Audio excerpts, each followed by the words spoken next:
আচ্ছা শোনো, এই আন্টি আমাদের দিকে তাকিয়ে আছে কেন বলো তো? ছাড়ো না, তোমায় দেখতে হবে না। এখানে কোনো ছেলে কোনো মেয়ের সঙ্গে দেখা করতে এলে সবাই মিলে আপত্তি জানায়।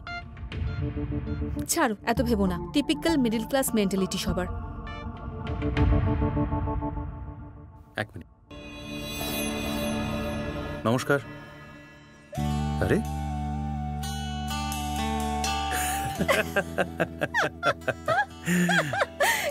পালালো।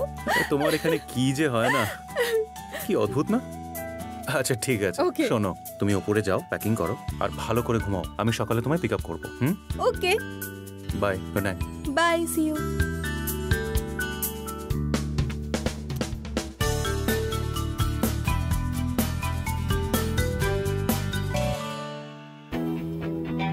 Wow Sonia, 5 star.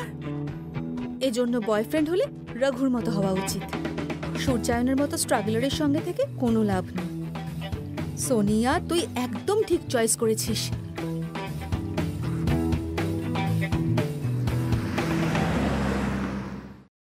খাবারে কি আছে? আজ তোমার পছন্দের ফুলকপি রোস্ট করেছি। আরে বাহ, বেড়া দাও। শুনছো, আমি একটু তোমার সাথে কালকের ব্যাপারে কথা বলতে চাই। হ্যাঁ বলো না।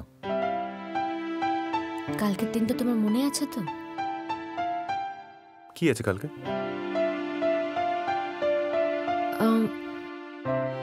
তোমার সত্যি মনে নেই কালকের দিনে কি আছে? কি আছে? কনফারেন্স আছে আমার। কনফারেন্স? হ্যাঁ, শহরে বাইরে। মানে কাল তুমি শহরের বাইরে চলে যাবে? যদি মিটিং আর কনফারেন্স শহরের বাইরে হয় তাহলে আমাকে সেখানেই যেতে হবে না? আর হ্যাঁ, আমাকে 2 দিন ওইখানেই থাকতে হবে।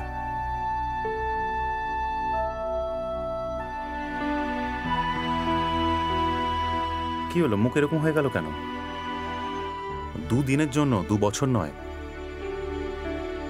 না তা নয়, কালকের দিনটা যদি তুমি বাড়িতে থাকতে তাহলে। বাড়িতে বসে থেকে কি করবো আমি? Time pass. কালকে আমাদের বিবাহ বার্ষিকী আছে।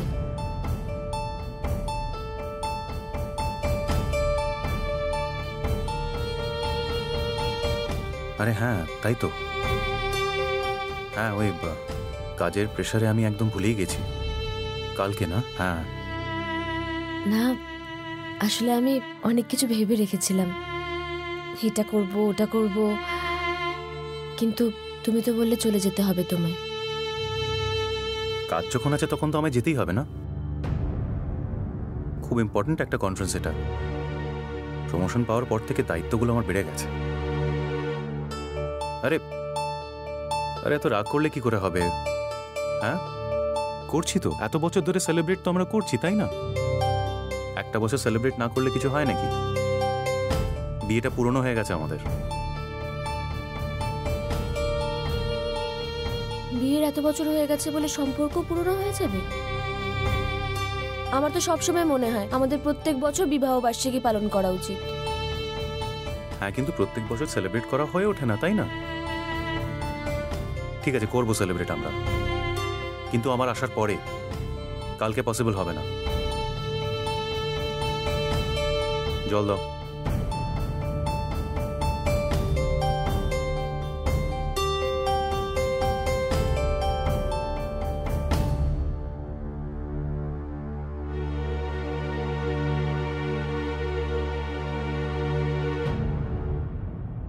কিরে সোনিয়া, কোথাও যাচ্ছিস তুই? এই ভালো হয়েছে তুই এসেছিস। প্লিজ আমার এই 2টো টপ আয়রন করে দে প্লিজ। হ্যাঁ, সে তো করে দেব, কিন্তু জিজ্ঞেস করছি তুই কি কোথাও যাচ্ছিস? আমি অফিসের কাজে বাইরে যাচ্ছি। কোথায়? Hill station. অফিসের কাজে হিল স্টেশন? তুই সত্যি অফিসের কাজে যাচ্ছিস তো নাকি? ওখানে কনফারেন্স আছে আমাদের। সত্যি তো? আমাকে আবার মিথ্যে কথা বলছিস না তো তুই? আরে ভক্তি, তোকে আমি কেন কিছু লুকোবো? আসলে আমরা ওখানে কনফারেন্সে যাচ্ছি, কিন্তু তারপর রঘু আর আমি ওখানে 2 দিন থাকবো, তাও আবার 5 স্টারে। দারুণ না?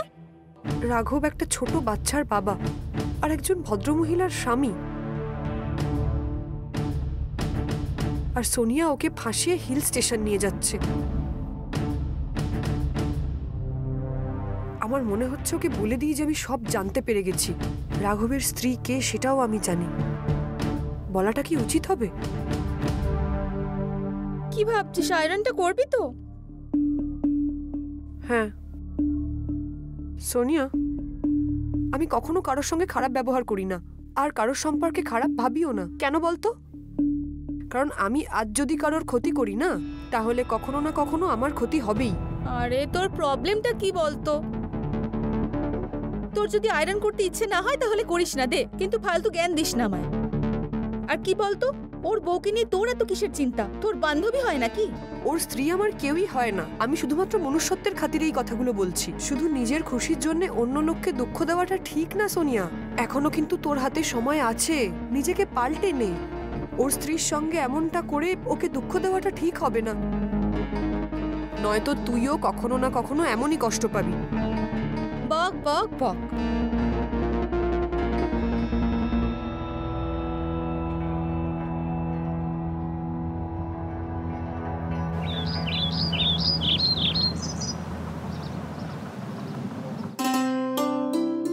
মা তুমি কি করছো? আরে বাবার আরতি করার জন্য রেখেছি। মানে আজকে কি বাবার জন্মদিন? না, আজকে আমাদের বিবাহ বার্ষিকী, তাই। বিবাহ বার্ষিকী মানে? তুই যখন বড় হবি তখন বুঝতে পারবি। হ্যাঁ, কি হয়েছে? এই দাঁড়াও। কি করছো তুমি? পূর্ব পশ্চিম। হ্যাঁ, আরে আরতি করবো না তোমার? বসো। কি দরকার এসব করার? তার মানে দরকার নেই, এটার মানে কি?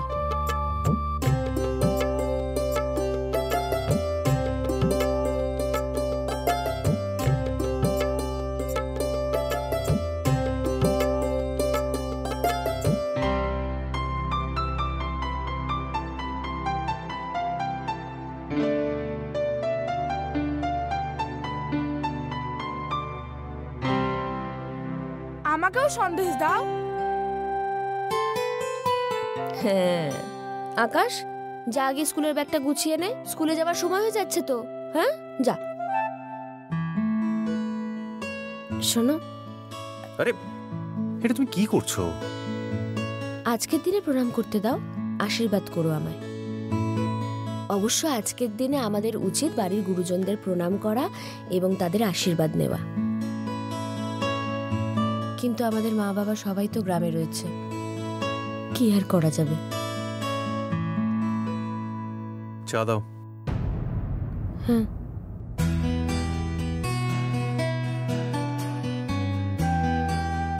রাধিকা তাড়াতাড়ি।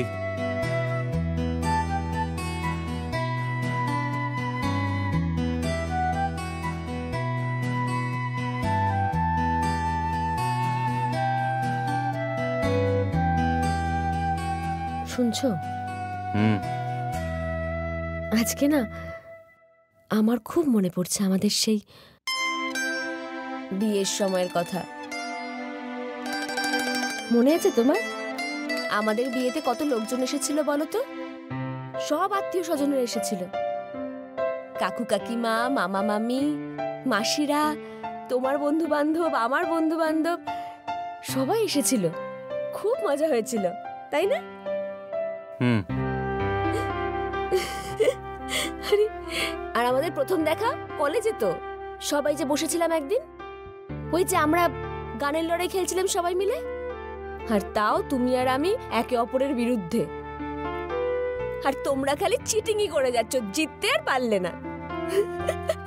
আমরা মেয়েরা জিতেছিলাম সেইবার, আর তুমি রেগে মেগে চলে গেছিলে ওখান থেকে, আমরা নাকি চিটিং করেছি বলে। এইটুকুনি না, তার আবার এত বড় রাগ। আরে অবশ্যই চিটিং হয়েছিল, ভুলভাল শব্দ দিয়ে গান গেয়েছিলে তোমরা। বাবা, এখনো তোমার রাগ যায়নি দেখছি। সত্যি কথা বলি, আমার বান্ধবীরা কিন্তু তোমার উপর খুব রেগে গেছিল, কিন্তু আমি তোমার উপর রাগ করিনি। আমার তো তোমাকে খুব পছন্দ হয়েছিল, কিন্তু আমিও জানি তোমার আমাকে পছন্দ হয়েছিল, এখন তুমি সেটা মানবে না, তাই তো? তুমি আমাকে চিঠি লিখেছিলে, আমার কাছে এখনো রাখা আছে। কি যেন লিখেছিলে? প্রিয় তো আমার রাধিকা, আজকাল সর্বক্ষণ তোমারই স্বপ্ন দেখি। আমি যখন চিঠিটা প্রথমবার পড়লাম, এত লজ্জা পেয়েছিলাম আমি। ওই বয়সে আমরা কেউই কি ম্যাচিওর হয়ে থাকি? কি বলেছি কি করেছি তার কোনো মানে ছিল না। হ্যাঁ ঠিক আছে ঠিক আছে, এখন আর কথা পাল্টাতে হবে না। প্রেমপত্র লেখার সময় তো ভালোই লিখেছিলে। আমাদের সম্পর্ক বিয়ের আগে 4 বছর ছিল, আর আমার দাদা যখন জানতে পারলো, কিরকম ভয় পেয়েছিলে তুমি? দাদা কলেজে আসবে শুনে তুমি কলেজ থেকে ভয় পালিয়ে গেছিলে। এই শোনো, মোটেও পালিয়ে যাইনি আমি। একই তোমার ভাই ওরকম ধরনের। আমি ভাবলাম কলেজের মাঝখানে ঝামেলা করবে, তার চেয়ে ভালো বেরিয়ে যায় এখান থেকে। ভয় পেয়েছিলাম নাকি? তুমি পালিয়ে গেছিলে ঠিকই, কিন্তু আমি জানতাম তুমি আমাকে ছেড়ে ভেবে চলে যাবে না। তুমি বাড়িতে গিয়ে মা বাবার সাথে কথা বললে, তারপর তো ওনারা এলেন আমার মা বাবার সাথে কথা বলতে। ওটাই ভালো হয়েছিল, সকলের সম্মতিই বিয়েতে ছিল। আমার তো এখনো মনে আছে, রবিবার ছিল দিনটা। আমি তোমার সাথে ঘর বাঁধার যে স্বপ্নটা দেখেছিলাম, সেটা বাস্তবে সত্যিই ঘটেছে। আমার প্রত্যেকটা মুহূর্ত মনে আছে। আমি একটা সিঁদুরে লাল রঙের বেনারসি পরেছিলাম, আর তুমি ধুতি পাঞ্জাবি। তোমাকে কিন্তু বেশ লাগছিল দেখতে। আর বিয়ের মণ্ডপটা কি সুন্দর সাজিয়েছিল, কি সুন্দর ফুলের সাজ, চারিদিকে আলোয় ভরা। মনে হচ্ছিল আমি স্বপ্নের জগতে রয়েছি। 7 পাক ঘোড়া, তোমার আমাকে সুন্দর করে লাল সিঁদুরটা পরিয়ে দেওয়া, সবার হাসি, সবার আনন্দ, আর তোমার আমাকে খাইয়ে দেওয়া। আর আমার শ্বশুর বাড়ি চলে আসা।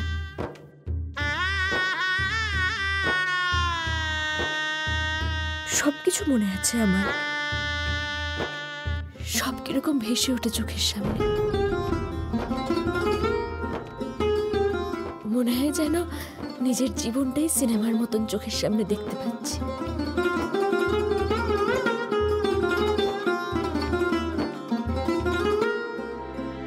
তোমার মনে আছে? মনে আছে। আমিও বোকার মতন প্রশ্ন করি তোমায়, তোমার কেন মনে থাকবে না? তুমি তো সব দায়িত্ব নিয়ে করেছো।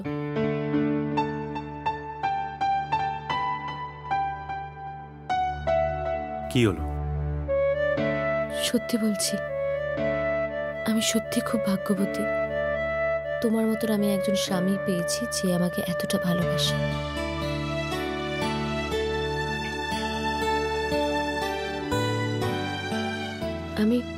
আমি ঈশ্বরের কাছে একটাই প্রার্থনা করি, তোমার আমার প্রতি এই ভালোবাসা যেন কখনো কমে না যায়। আমি সব বিষয়ে উদার হতে পারি, কিন্তু এই বিষয়ে নয়। হ্যাঁ, তোমার এই ভালোবাসা আমি কারোর সাথে ভাগ করে নিতে পারবো না। এতে শুধু আমার অধিকার।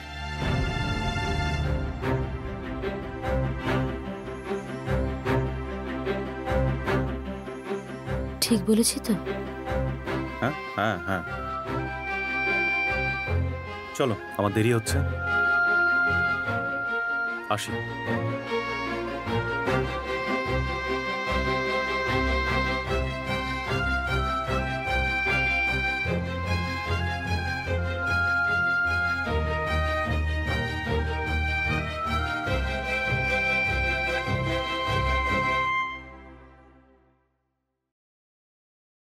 কই গো, কাজ হলো? উফ, আরো জোরে জোরে চেঁচাও যাতে সবাই শুনতে পায়। ভালো করে প্যাক করেছি। দেখি দেখি। আরে বাহ, দারুণ হয়েছে প্যাকিং। কেউ বুঝতেও পারবে না যে ভিতরে কি আছে। আস্তে কথা বলো। দারুণ কাজ হয়েছে, কেউ বুঝবেই না যে ভেতরে কি আছে। তবে রাধিকা কত আনন্দ পাবে বলো তো। হ্যাঁ, একেই তো বলে সারপ্রাইজ। গতকাল যখনই তুমি বললে যে আজ ওদের বিবাহ বার্ষিকী, তখনই ঠিক করে নিয়েছিলাম আজ ওদের এই গিফটটা দেব। হ্যাঁ, সেই জন্যই কাল থেকে লুকিয়ে রেখেছি, লুকিয়ে লুকিয়ে গিফট প্যাক করেছি। কিন্তু এত লুকিয়ে চুরিয়ে করার প্রয়োজনটা কি শুনি? বাড়ির থেকে কি চুরি হয়ে যাবে নাকি? খামোকা কেন কথা বাড়াবো বলো? আমাদের সমৃদ্ধির স্বভাব তো তুমি জানো। ও এটা আমাদের করতে দেবে কখনো? এতদিন তো আমি সামলে এসেছি। একবার এটা রাধিকার হাতে পৌঁছে দিলে আমার দায়িত্ব শেষ। আরে বসে আছো কেন? ওঠো, রাধিকার বিবাহ বার্ষিকী বলে কথা, একটা ভালো জামা পরো। আরে আরে ওঠো, এভাবে বসে থাকবে নাকি? দুদূর, আজকের দিনে আমাদের তৈরি হওয়ার আছেটা কি? আজ দিনটা শুধু ওই দুজনের, তাই না? আমাদের রাধিকার, রাঘবের। সত্যি বিবাহ বার্ষিকীর দিনটা স্বামী স্ত্রীর কাছে খুব গুরুত্বপূর্ণ, তাই না? হ্যাঁ, মানে দুজনে মিলে একটা নতুন জীবন শুরু করেছে, সেটারই গুরুত্ব। জন্মদিনের দিন যেমন মানুষের 1 বছর অভিজ্ঞতা বাড়ে, সেই রকম বিবাহ বার্ষিকীর দিন সম্পর্কের অভিজ্ঞতাও বাড়ে। আর রাধিকা ওদের সম্পর্কের জন্য, সংসারের জন্য কত কিছু করে। হ্যাঁ, কিন্তু রাঘব কি তার মূল্য দেয়? অন্তত আজকের দিনটা যেন ওরা দুজনে কোনো রকম ঝগড়া না করে, ঈশ্বরের কাছে আমার এটাই প্রার্থনা। অনন্ত, কিভাবে যাচ্ছি আমরা কনফারেন্সে? রাঘব, কোম্পানি এই দুটো গাড়ি দিয়েছে যাওয়ার জন্য। ওকে, গ্রেট। ইস, আমরা এই ভাড়ার গাড়িতে যাব? রঘু, তোমার গাড়িতে যাই না, ওটা কমফোর্টেবল। সোনিয়া, আমরা সবাই ওখানে কেন যাচ্ছি? কারণ ওখানে কোম্পানির কনফারেন্স আছে। পিকনিক করতে যাচ্ছি নাকি? চলো বসো। ওকে। বেশি over smart. Overweight, not over smart. Ananta, থামো এবার। চলো সোনিয়া। আমি যাব না এই গাড়িতে। আরে, আমি ওটাতে গিয়ে বসবো, ওর রংটা সুন্দর। কিন্তু চলো না। ওকে। রাঘব, তুমি অন্তত চলে এসো আমার সঙ্গে।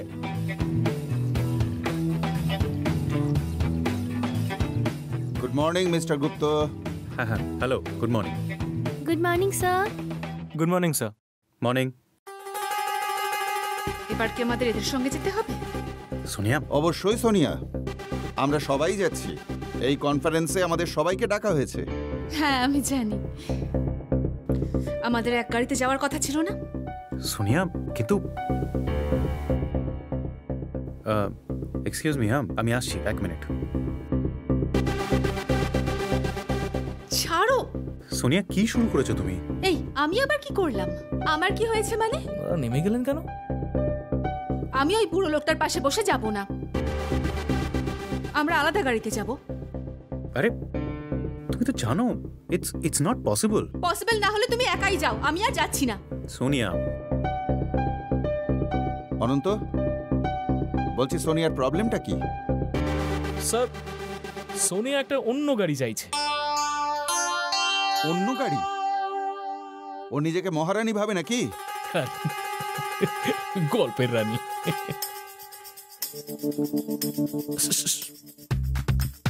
সোনিয়ার বাড়াবাড়ি কি করে কমাতে হবে সেটার ওষুধ আমার কাছে আছে।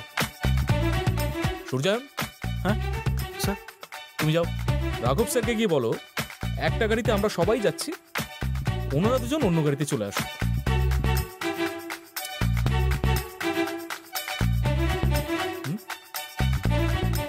আর হ্যাঁ, আর একটা কথা বলবে যে তুমি আমাদের এই কথাটা বুঝিয়েছো, ঠিক আছে? ওকে। এই 1 মিনিট সূর্যায়ন, 1 মিনিট। অনন্ত, তোমরা কি সব করতে চাইছো বলো তো? স্যার, কিছুই না, কুইনকে চেকমেট করানোর একটা চেষ্টা চলছে। সূর্যায়ন স্যার, যাও আমার ঘোড়া, গিয়ে 2.5 চালটা চলে এসো। Yes sir. দেখো, Sonia, please don't create a scene ইয়ার। আমি সিন ক্রিয়েট করছি? এদের সঙ্গে গেলে তোমার সাথে কথাও বলতে পারবো না। না, কথা বলার সুযোগ পাবেন স্যার। স্যার স্যার আমি এখানে সবাইকে কনভিন্স করে নিয়েছি, আপনি একদম চিন্তা করবেন না। আমরা সবাই, মানে অনন্ত স্যার, প্রামাণিক স্যার, জেনি আর আমরা সবাই একটা গাড়িতেই যাচ্ছি। আর আপনি আর ম্যাম অন্য গাড়িটা নিয়ে নিন। আরে কিন্তু champ. Sir don't worry, I will manage everything. Manage হয়ে গেছে। সত্যি সূর্যায়ন, তুমি অসাম। থ্যাঙ্কস। থ্যাঙ্কস শ্যাম। চল। আসুন স্যার, গাড়িতে বসুন, আসুন। অনন্ত স্যার, আপনি আমরা সবাই ওই গাড়িটাতে যাচ্ছি তো? হ্যাঁ আসুন না স্যার, প্লিজ প্লিজ ম্যাম।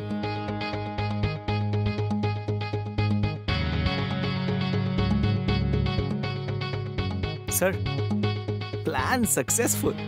বলছি ওই গাড়িটা গিয়ে পৌঁছবে তো? স্যার না মানে চল। স্যার এবারে আপনার দান। স্যার হাতি নিজের দানটা দিয়ে আসছে।